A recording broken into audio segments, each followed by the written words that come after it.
Yo, what's up? Happy hump day. Showing up, bringing it, not really feeling myself today, but one of those days, I think it's the weather outside maybe. It's kind of raining. It's nasty out there, and I got some shit to do today. I'm doing laundry right now. And anyways,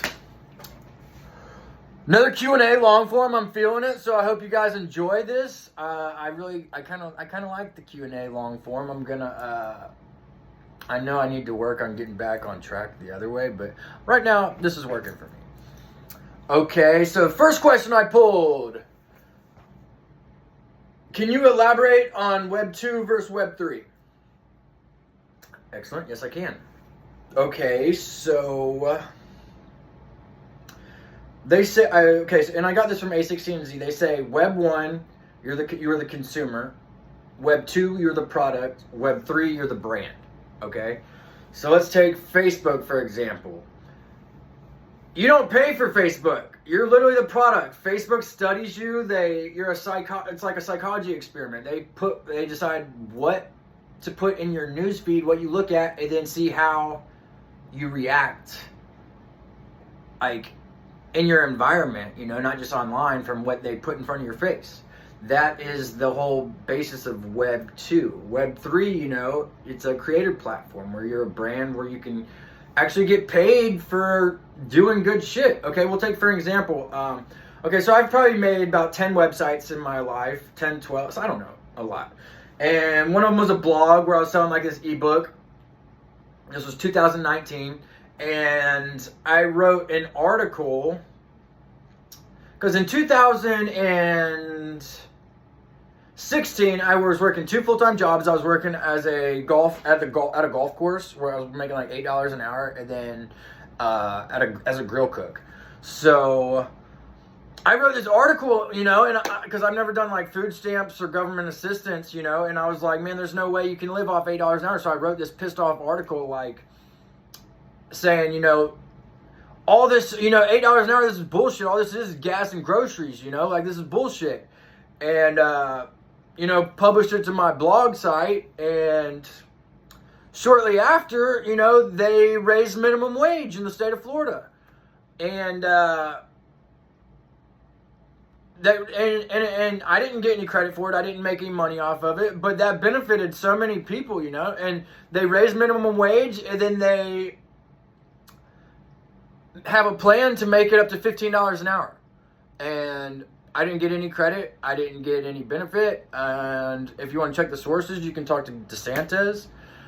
And there's some other things too, And but I mean, that's just part of Web 3. Like that benefits so many people. Like think about if you were like your kids were working a minimum wage job, and I got them a raise. Like, yeah, I'll give this guy $1. That's what Web 3 basically allows you to do, pretty much. And like I said, you can ask DeSantis. Me and him have had kind of, I guess you say we're like right. I don't know. He's all right. My political party, okay, I sit 20, and but I probably would say DeSantis, to be completely honest with you. I haven't done a whole lot of research into it, but Joe Biden, he is too old, he probably can't even work a 8-hour day without taking 2 naps, so it's like, why is he running the country? Oh, because he's older than you, and that makes you feel better. Oh, because he's older than me, that's okay. No, he's an old man, like. And DeSantis is good, man. I don't know. I have mixed feelings about him, but I think he could be a good fit, Yeah. Okay, so next question. AR versus VR. Okay, I already did like a short on this, but okay. AR, obviously augmented reality, versus VR, virtual reality. AR has long-term potential. I think VR is awesome. I compare it to the Wii. It's badass, and it's, but as soon as it's on the market, it's awesome. It's so cool. It's like revolutionary. But I don't think it's something that you can really build off of, because I think it's kind of like a video game, or like a video, pretty much, because you're not going to like walk around with a big VR headset on. AR, like they've got like those Ray-Ban Meta glasses, And they talk about like rooms. I heard like on the Zuck interview, one of them, I think it was like one of the Human Labs, but he's talking about like houses and stuff in the future. Basically, like all they have is like a chair, because you got to sit down on like a couch, and you look around, and NFTs, are on the wall, as paintings, and that's gonna be worth a lot of money. Or you're watching, a movie or something through your glasses on the TV, or like a little fire, like it's some cool shit, So I think AR is definitely the future. And yeah, on that. Next question. Do you have any more tips on sales? On the sales shit, right? Okay, yes, I do. I would say something I've done in the past mistakenly, but I would say don't drop your prices when you're selling. Because what that does is when you drop your prices, your prospect is going to be like, wow, so you're saying you were just about to make this much freaking money off me? Like, so like I said, when you go in, stick with what you got, unless you're a rep, because one thing I used to do, like when I was a rep, I'd be like, oh yeah, let me see if I can beat it. Let me call my boss real fast, to make it look like I wasn't, so no, just kind of, like if you're the owner of the company, don't drop your prices. If you're a rep, if you drop your prices, say, I got to go call my boss real fast to make sure it's okay, to make it look like they're the one that set the prices and not you. Other than that, I would say if you're making calls and you got to leave a voicemail, okay, and I haven't done like a script or anything like this, but if you have to leave a voicemail, make sure you end it with your name, your company, and your phone number, okay? Because when you call people and they pick up the phone, they're scrambling around finding a pin, and then when they finally have it, you're still talking, and they're able to like write the number down at the end of the voicemail.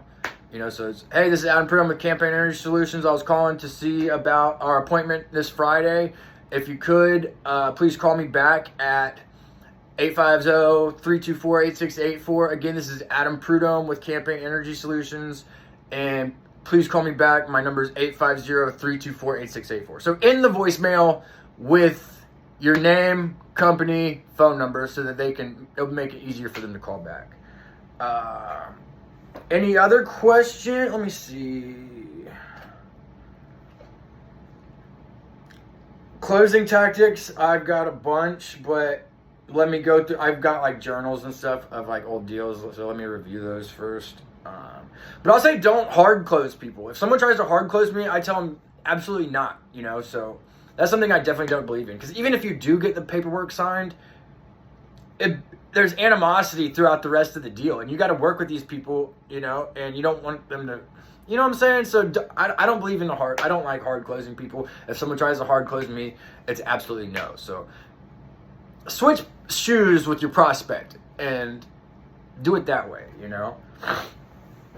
And the last thing we will talk about today is, I don't know, there's one question that says, I don't want to be president, but it's like, what would your first, I can talk about a professional pivot, inside sales versus outside sales,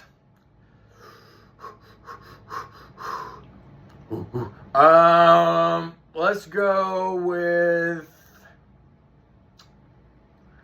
what's a book that everyone should read? I'd say the most generic answer would be The Alchemist, Discover Your Personal Legend. I also really like The Pilgrimage and The Witch of Portobello. I thought was better than Brida, to be honest with you. But I don't know, man. When you read books, it depends on where you're at in life, So it's kind of, they affect you differently wherever you are. One book that I would recommend everyone read. Let me see. I don't know. I don't think that's a question I can answer, because I think it differs for each person, to be completely honest with you. I'm not going to lie. I wasn't like a huge fan of The Alchemist, but I think he did such a great job because he mixed it in a fun fiction novel with just enough personal development in it. So I think he's a genius author. So I guess The Alchemist. Yeah. Anyways, crushed it again. Another long form coming up on 10 minutes. Boom. Yep, and I appreciate you guys, and remember to like, subscribe, and share this video, okay? And you can be what you will to be.